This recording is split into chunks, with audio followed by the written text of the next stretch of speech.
ਗੁਰੂ ਧੰਨ ਧੰਨ ਸ੍ਰੀ ਗੁਰੂ ਗੋਬਿੰਦ ਸਿੰਘ ਸਾਹਿਬ ਜੀ ਦੇ ਪਾਵਨ ਪਵਿੱਤਰ ਚਰਨ ਛੋਹ ਪ੍ਰਾਪਤ ਇਤਿਹਾਸਿਕ ਅਸਥਾਨ ਗੁਰਦੁਆਰਾ ਸ਼੍ਰੀ ਰੇਰੂ ਸਾਹਿਬ ਜੀ ਵਿਖੇ ਅੰਮ੍ਰਿਤ ਵੇਲੇ ਦੇ ਦੀਵਾਨਾਂ ਦੀਆਂ ਹਾਜ਼ਰੀਆਂ ਭਰ ਰਹੇ ਗੁਰੂ ਪਿਆਰੇ ਗੁਰੂ ਸਵਾਰੇ ਸਤ ਸੰਗੀ ਜਨੋ ਆਓ ਪਾਵਨ ਅਸਥਾਨ ਤੋਂ ਚੱਲ ਰਹੀ ਲੜੀਵਾਰ ਗੁਰ ਸ਼ਬਦ ਵਿਚਾਰ ਦੇ ਨਾਲ ਸਾਂਝ ਬਣਾਈਏ ਜੀ। ਅੱਜ ਦਾ ਵਿਚਾਰ ਅਧੀਨ ਸ਼ਬਦ ਗੌੜੀ ਰਾਗ ਦੇ ਅੰਦਰ ਮਾਝ ਇਸ ਰਾਗ ਦੇ ਨਾਲ ਮਿਸ਼ਰਤ ਕਰਕੇ ਗਾਉਣ ਦੇ ਲਈ ਪੰਚਮ ਗੁਰਦੇਵ ਜੀ ਦਾ ਹੁਕਮ ਸ਼ਹੀਦਾਂ ਦੇ ਸਿਰ ਤਾਜ ਬਾਣੀ ਕੇ ਬੋਹਿਥ ਨਿਮਰਤਾ ਦੇ ਪੁੰਜ ਧੰਨ ਧੰਨ ਸਤਿਗੁਰੂ ਸ੍ਰੀ ਗੁਰੂ ਅਰਜੁਨ ਪਾਤਸ਼ਾਹ ਜੀ ਦੀ ਇਹ ਪਾਵਨ ਪਵਿੱਤਰ ਰਚਨਾ ਧੰਨ ਗੁਰੂ ਗ੍ਰੰਥ ਸਾਹਿਬ ਜੀ ਦੇ ਪਾਵਨ ਅੰਕ 217 ਉੱਪਰ ਸੁਸ਼ੋਭਿਤ ਹੈ ਜੀ। ਸਤਿਗੁਰੂ ਜੀ ਕਿਰਪਾਲਤਾ ਰਹਿਮਤ ਕਰਦੇ ਨੇ। ਆਓ ਹਮਾਰੇ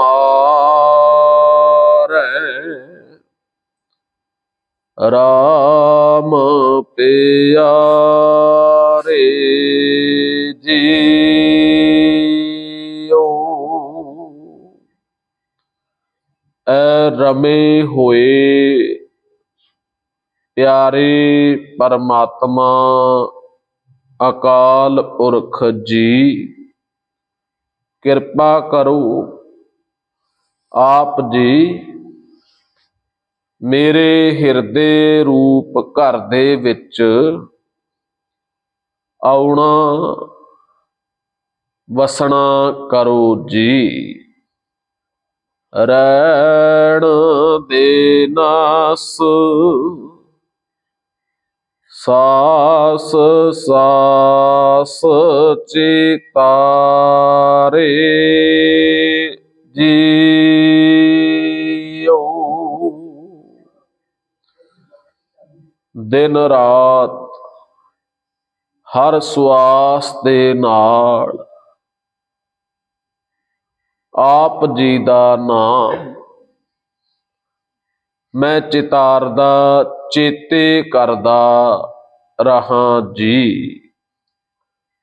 ਸੰਤ ਦੇਓ ਸੰਦੇਸਾ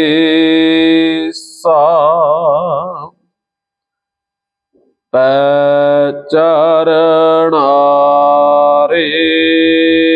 ਜੀਓ ਜਿਹੜੇ ਆਪ ਜੀ ਦੇ ਨਾਲ ਮਿਲੇ ਹੋਏ ਇੱਕ ਮਿਕ ਨੇ। ਉਹਨਾਂ ਸੰਤਾਂ ਗੁਰਮੁਖਾਂ ਨੂੰ ਇੱਕ ਸੁਨੇਹਾ ਮੈਂ ਉਹਨਾਂ ਦੇ ਚਰਨਾਂ ਦੇ ਵਿੱਚ ਪੈ ਕੇ ਦਿੰਦਾ ਹਾਂ ਜੀ। ਸੰਦੇਸ਼ਾ ਸੁਨੇਹਾ ਉਹੀ ਲਿਜਾ ਸਕਦਾ ਹੈ ਜਿਹਨੂੰ ਅੰਦਰ ਜਾਣ ਦੀ ਆਗਿਆ ਹੋਵੇ, ਜਿਹਦੀ ਖੁਦ ਦੀ ਪਹੁੰਚ ਨਹੀਂ, ਉਹ ਕਿਸੇ ਦਾ ਸੁਨੇਹਾ ਅੱਗੇ ਕਿਸ ਤਰ੍ਹਾਂ ਪਹੁੰਚਾ ਸਕੇਗਾ। ਤੁਮ ਹਰ ਸੇਤੀ ਰਾਤੇ ਸੰਤ ਹੋ।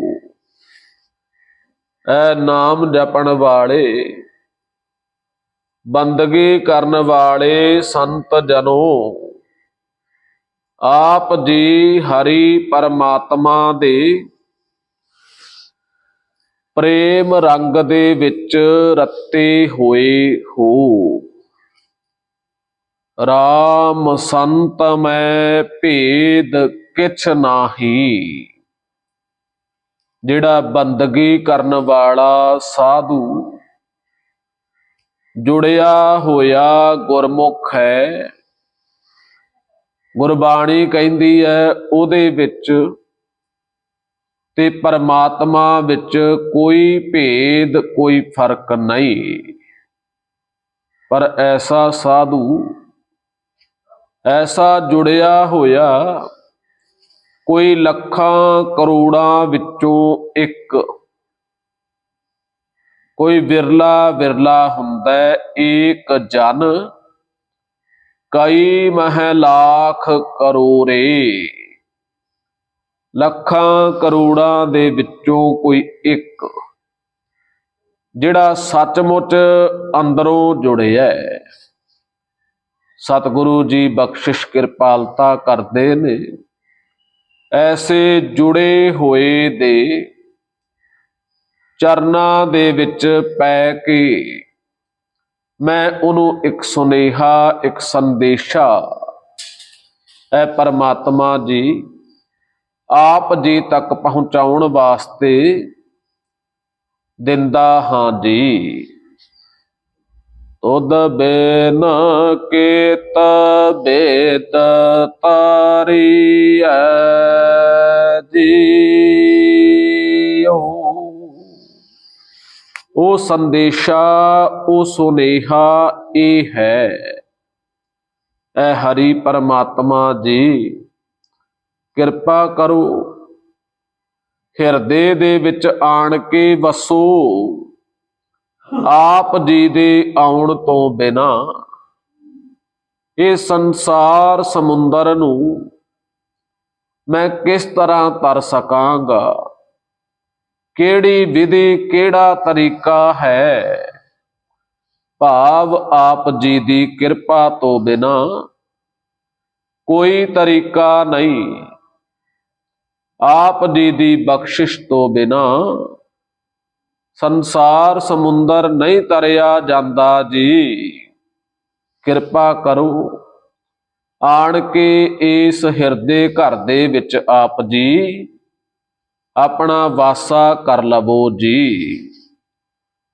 ਸੰਗ ਤੁਮਾਰੇ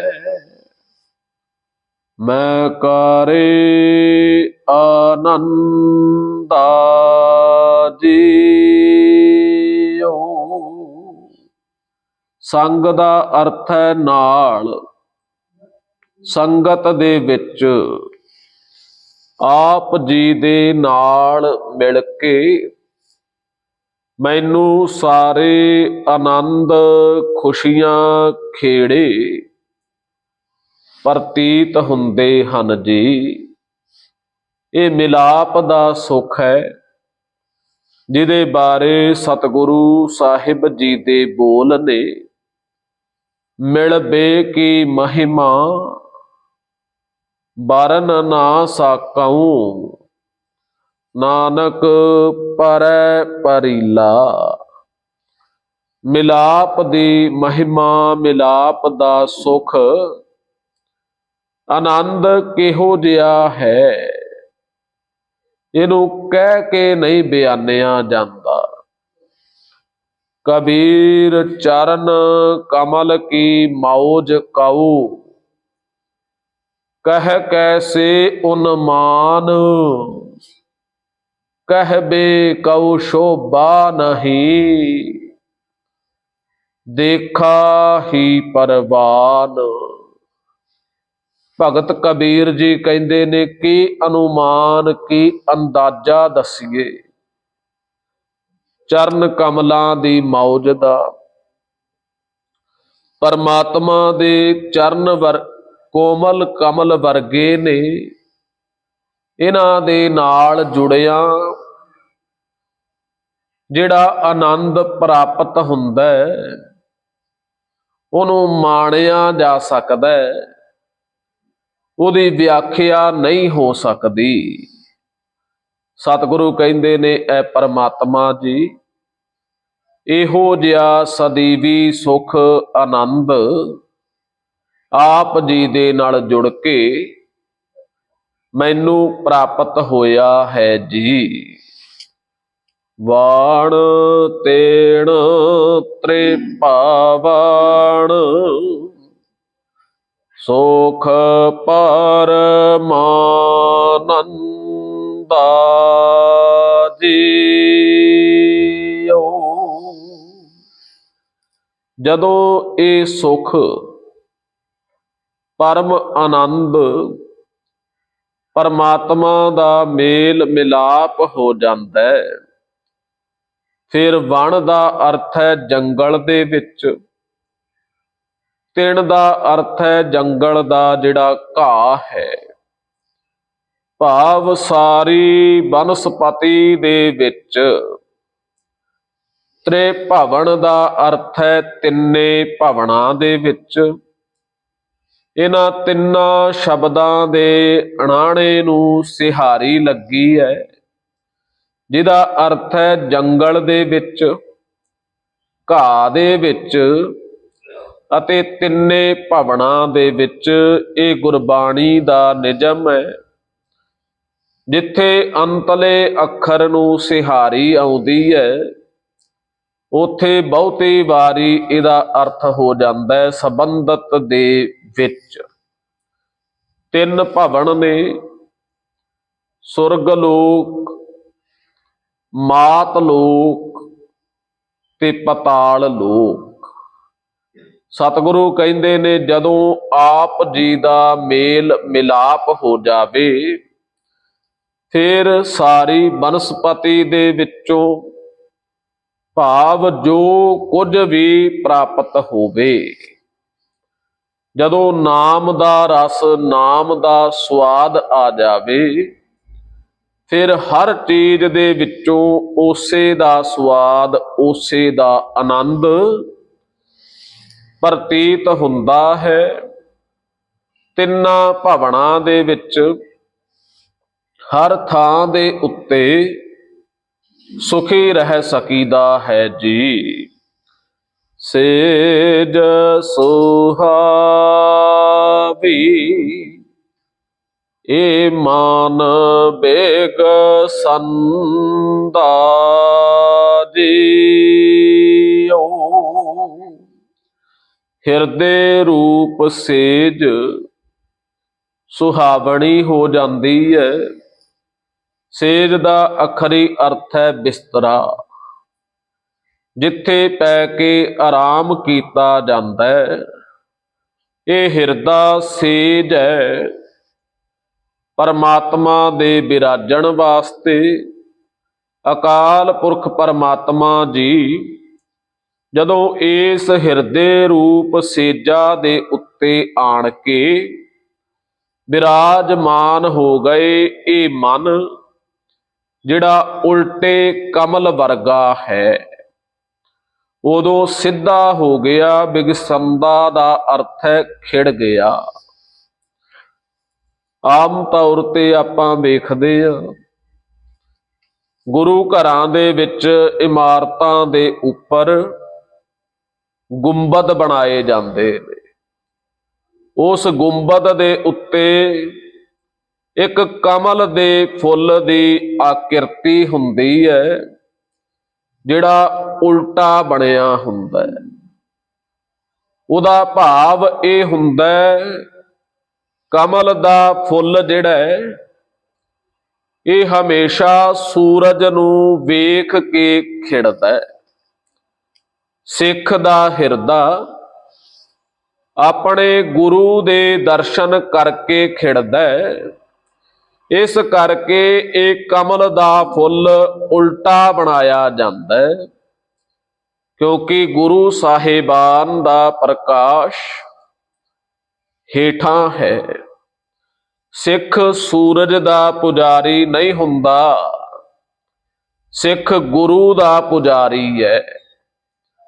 ਸਿੱਖ ਸੂਰਜ ਦੀ ਆਰਾਧਨਾ ਨਹੀਂ ਕਰਦਾ, ਸਿੱਖ ਆਪਣੇ ਗੁਰੂ ਦੀ ਪੂਜਾ ਕਰਦਾ ਹੈ। ਅਗਲੇ ਜਿਹੜੇ ਸ਼ਬਦ ਨੇ, ਐਸੇ ਸ਼ਬਦ ਦੀਆਂ ਅਗਲੀਆਂ ਤੁਕਾਂ ਇਸੇ ਗੱਲ ਦੀ ਵਿਆਖਿਆ ਕਰਦੀਆਂ ਨੇ।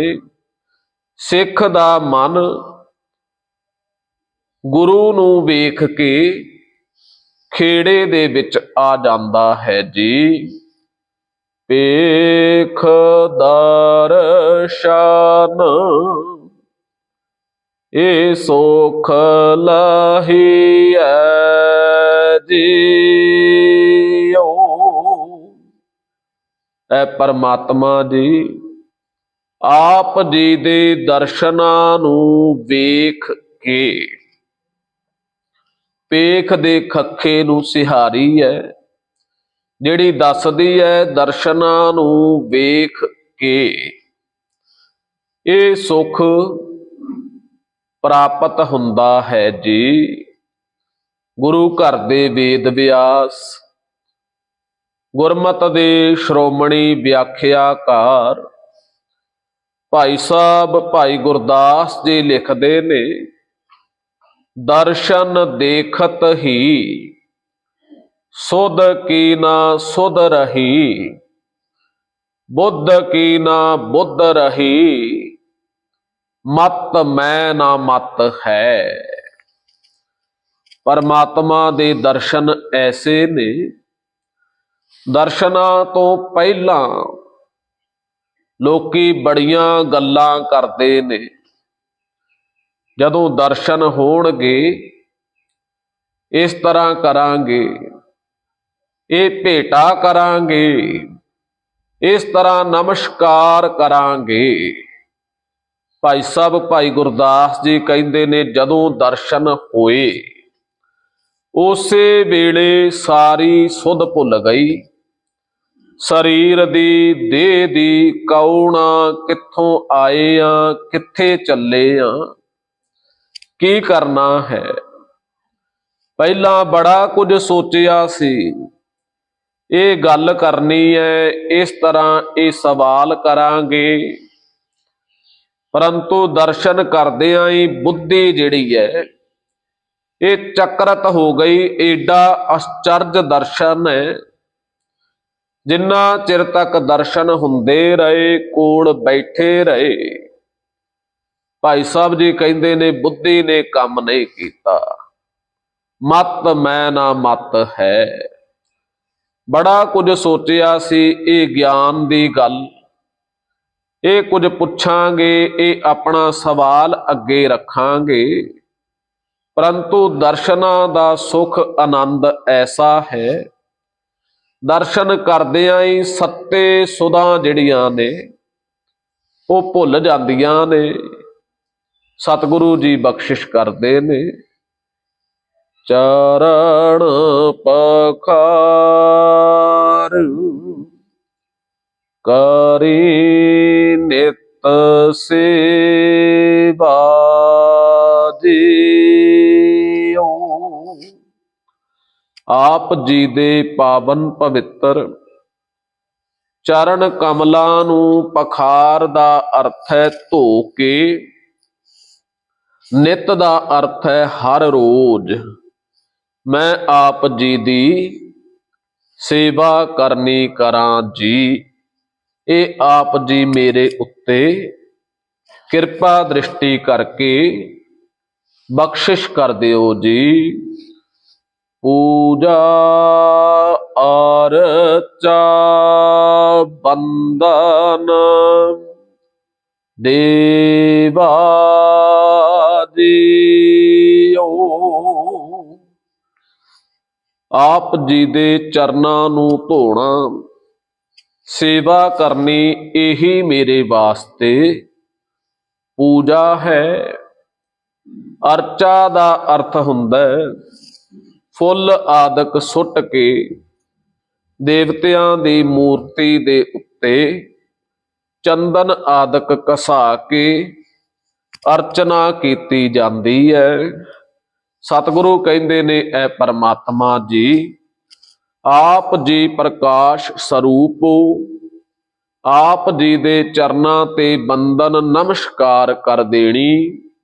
ਇਹਦੇ ਵਿੱਚ 16 ਤਰ੍ਹਾਂ ਦੀ ਪੂਜਾ ਅਰਚਨਾ ਆਦਿਕ ਸਭ ਕੁਝ ਆ ਜਾਂਦਾ ਹੈ ਜੀ। ਦਾਸਨ ਦਾਸ ਨਾਮ ਜਪ ਲੇਵਾ ਜੀਓ। ਐ ਪਰਮਾਤਮਾ ਜੀ, ਜਿਹੜੇ ਆਪ ਜੀ ਦੇ ਦਾਸ ਨੇ, ਮੈਂ ਉਹਨਾਂ ਦੇ ਦਾਸਾਂ ਦਾ ਦਾਸ ਬਣ ਕੇ ਸੇਵਾ ਕਰਾਂ ਤੇ ਆਪ ਜੀ ਦੇ ਨਾਮ ਨੂੰ ਜਪਦਾ ਰਹਾਂ। ਨਾਮ ਨੂੰ ਜਪ ਕੇ ਸਾਰੇ ਹੀ ਸੁੱਖ ਮੈਂ ਪ੍ਰਾਪਤ ਕਰਦਾ, ਲੇਵਾ ਦਾ ਅਰਥ ਲੈਂਦਾ ਹਾਂ ਜੀ। ਬੇਨਾਉ ਠਾਕੁਰ ਪਾਹੈ ਕਹੀਐ ਜੀਓ। ਐ ਪਰਮਾਤਮਾ ਜੀ, ਇਹ ਮੇਰਾ ਸੁਨੇਹਾ ਹੈ ਜੋ ਮੈਂ ਸੰਤਾਂ ਦੇ ਹੱਥ ਆਪ ਜੀ ਦੇ ਕੋਲ ਭੇਜਣਾ ਕੀਤਾ ਹੈ। ਬਿਨੋ ਦਾ ਅਰਥ ਹੈ ਬੇਨਤੀ। ਮੇਰੀ ਇਹ ਬੇਨਤੀ ਠਾਕੁਰ ਸ਼ਬਦ ਸੰਸਕ੍ਰਿਤ ਭਾਸ਼ਾ ਦਾ ਹੈ, ਜਿਹਦਾ ਅਰਥ ਹੈ ਇਸ਼ਟ। ਮੇਰੇ ਇਸ਼ਟ ਅਕਾਲ ਪੁਰਖ ਪਰਮਾਤਮਾ ਤੱਕ ਪਹੁੰਚਾ ਦੇਵੋ ਜੀ। ਇੱਛ ਪੁੰਨੀ ਮੇਰੀ ਮਾਨ ਤਾਨ ਹਾਰਿਆ ਜੀਓ। ਇਹ ਸੁਨੇਹਾ, ਇਹ ਬੇਨਤੀ ਜਦੋਂ ਅਕਾਲ ਪੁਰਖ ਪਰਮਾਤਮਾ ਦੇ ਚਰਨਾਂ ਦੇ ਵਿੱਚ ਪਹੁੰਚੀ, ਬੰਦਗੀ ਕਰਨ ਵਾਲੇ ਜੁੜੇ ਹੋਏ ਜਦੋਂ ਮੇਰੀ ਇਹ ਅਰਦਾਸ ਲੈ ਕੇ ਗਏ ਤੇ ਅਰਦਾਸ ਜਦੋਂ ਪਹੁੰਚ ਗਈ, ਸਤਿਗੁਰੂ ਕਹਿੰਦੇ ਨੇ ਮੇਰੀ ਇੱਛਾ ਪੂਰੀ ਹੋ ਗਈ। ਮੇਰਾ ਸਰੀਰ, ਮੇਰਾ ਮਨ ਸਾਰਾ ਕੁਝ ਖਿੜ ਗਿਆ, ਹਰਿਆ ਭਰਿਆ ਹੋ ਗਿਆ, ਤਰਸ ਪਿਆ, ਮਿਹਰਾਮਤ ਹੋਈ, ਸਤਿਗੁਰ ਸੱਜਣ ਮਿਲਿਆ, ਨਾਨਕ ਨਾਮ ਮਿਲੈ ਤਾਂ ਜੀਵਾਂ, ਤਨ ਮਨ ਥੀਵੈ ਹਰਿਆ।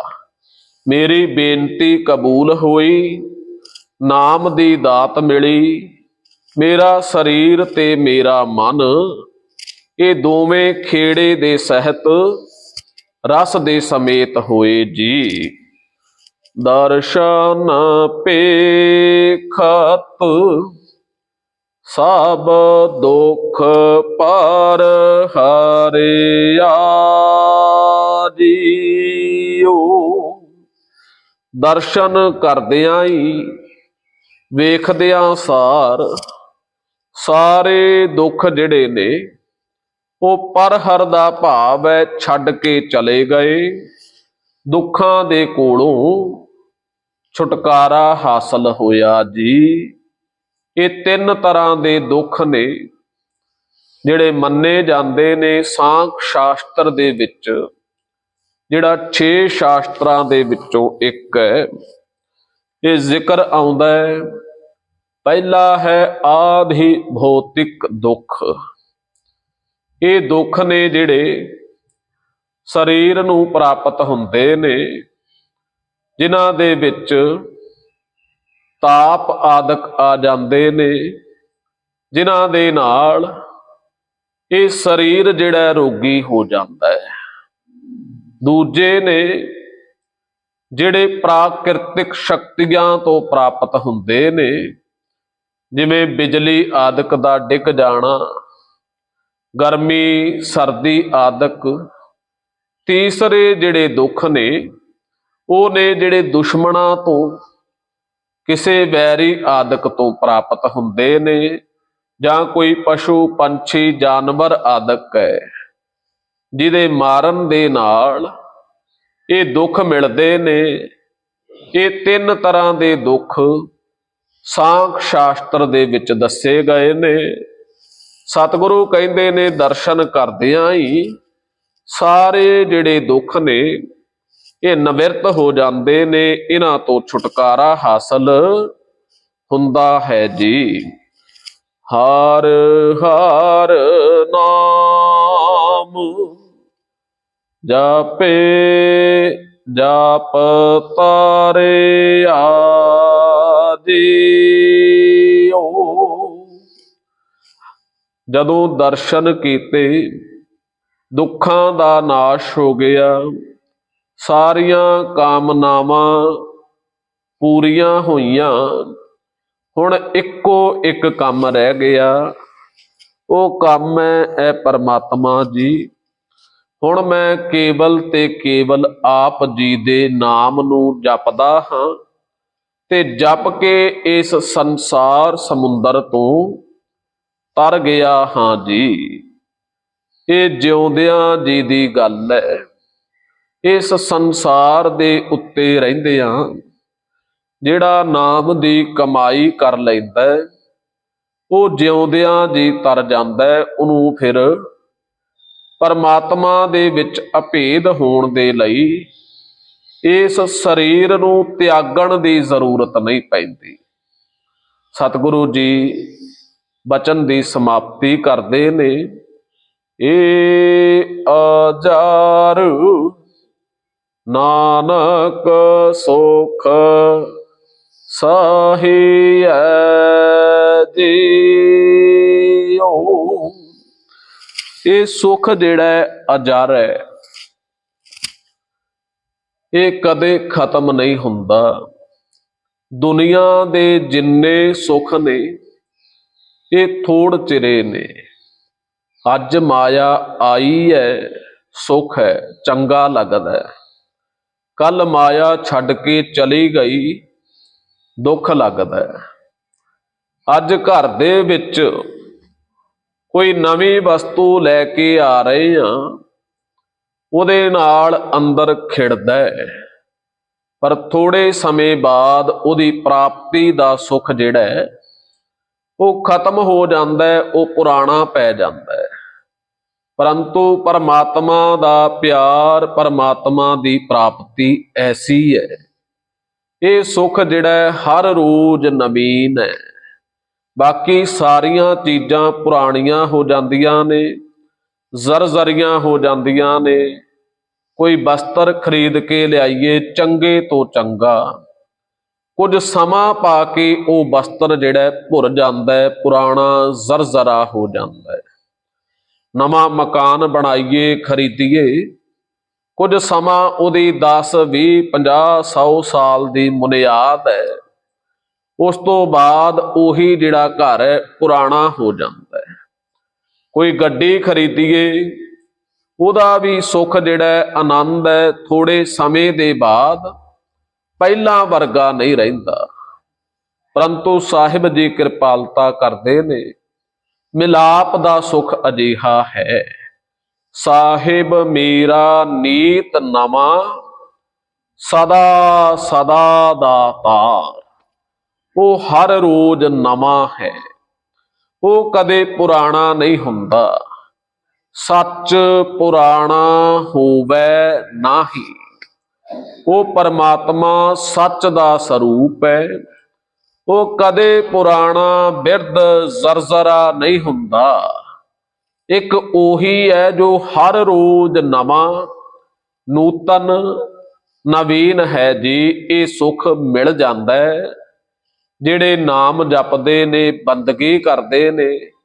ਤੇ ਅਗਲੀ ਗੱਲ ਹੈ, ਜਿਵੇਂ ਕਈ ਵਾਰ ਦੁੱਖ ਨੂੰ ਸਹਾਰਨਾ ਜਿਹੜਾ ਹੈ ਬੜਾ ਮੁਸ਼ਕਲ ਹੋ ਜਾਂਦਾ ਹੈ। ਅਨੇਕਾਂ ਤਰ੍ਹਾਂ ਦੇ ਦੁੱਖ ਨੇ।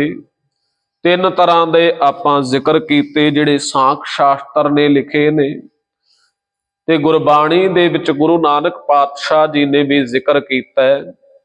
ਉਹ ਕਹਿੰਦੇ ਨੇ ਦੁੱਖ ਵਿਛੋੜਾ, ਇੱਕ ਦੁੱਖ ਭੂਖ, ਇੱਕ ਦੁੱਖ ਸ਼ਕਤ ਵਾਰ ਜਮਦੂਤ। ਸਭ ਤੋਂ ਵੱਡਾ ਦੁੱਖ ਹੈ ਵਿਛੋੜੇ ਦਾ, ਭੁੱਖ ਦਾ ਦੁੱਖ ਹੈ, ਮੌਤ ਦਾ ਦੁੱਖ ਹੈ। ਅਨੇਕਾਂ ਤਰ੍ਹਾਂ ਦੇ ਦੁੱਖ ਨੇ ਜਿਹੜੇ ਲੱਗਦੇ ਨੇ ਸਰੀਰ ਨੂੰ। ਜਿਵੇਂ ਦੁੱਖਾਂ ਨੂੰ ਸਹਾਰਨਾ ਕਈ ਵਾਰੀ ਔਖਾ ਹੋ ਜਾਂਦਾ ਹੈ। ਅਸੀਂ ਕਹਿ ਦਿੰਦੇ ਆ ਵੀ ਇਹ ਦੁੱਖ ਜਿਹੜਾ ਹੈ ਇਹ ਵਿਛੋੜਾ ਸਹਿਆ ਨਾ ਜਾਏ, ਸਹਾਰਿਆ ਨਹੀਂ ਜਾਂਦਾ ਜੀ। ਇਸੇ ਤਰ੍ਹਾਂ ਸਤਿਗੁਰੂ ਕਹਿੰਦੇ ਨੇ ਸੁੱਖ ਵੀ ਇਹੋ ਜਿਹੇ ਹੁੰਦੇ ਨੇ ਜਿਨ੍ਹਾਂ ਨੂੰ ਕਈ ਵਾਰ ਬੰਦਾ ਸਹਾਰ ਨਹੀਂ ਸਕਦਾ।